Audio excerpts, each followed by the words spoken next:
मी एवढे शॉक झाले ना हा जुळा आंबा बघून. खरंच आंबे पण जुळे असतात का? आणि जुळ्या आंब्यांचं झाड असू शकतं का? तर हो, आहे आमच्यात. मी ते तुम्हाला पुढे दाखवतेच.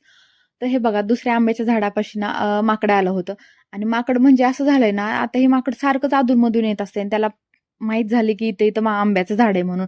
तर त्याचं हे नेहमी चालू असतं. आता एखादी कैरी तोडू द्या, खाऊ द्या ते ठीक आहे. पण माकड काय करते, एवढ्या साऱ्या कैऱ्या तोडते, थोडं खायच्या आणि बाकी टाकून द्यायच्या. तरी आम्ही त्याला चपाती, बिस्किट ठेवलं, पण इग्नोर. माकडाचं त्या चपाती आणि बिस्किटाकडे अजिबात लक्ष नव्हतं. कंटिन्यू माकडाचं चालूच होतं. फंट हातात धर, कैरी तोड, 1-2 खा, बाकीच्या सगळ्या टाकून दे. त्याला थोडं जा किंवा म्हणण्याचा किंवा डायव्हर्ट करण्याचा प्रयत्न केला. पण नंतर माकड असं आमच्यावरच रागायला जात होतं. म्हणलं चालू दे त्या माकडाचं काय चालायचं ते. त्याच्यानंतर मी मस्त नारळ पाणी पिले. आमच्या इकडं एवढं ऊन पडतंय ना, काही सांगायचं प्रमाणच नाहीये. तुमच्याकडे एवढं ऊन आहे का? मला कमेंटमध्ये नक्की सांगा.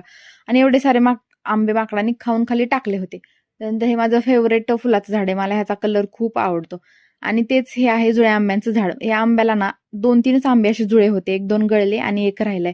तर मला नाही वाटत हा पण आंबा मोठा होईल. असं काय आहे जुळा आंबा. हं.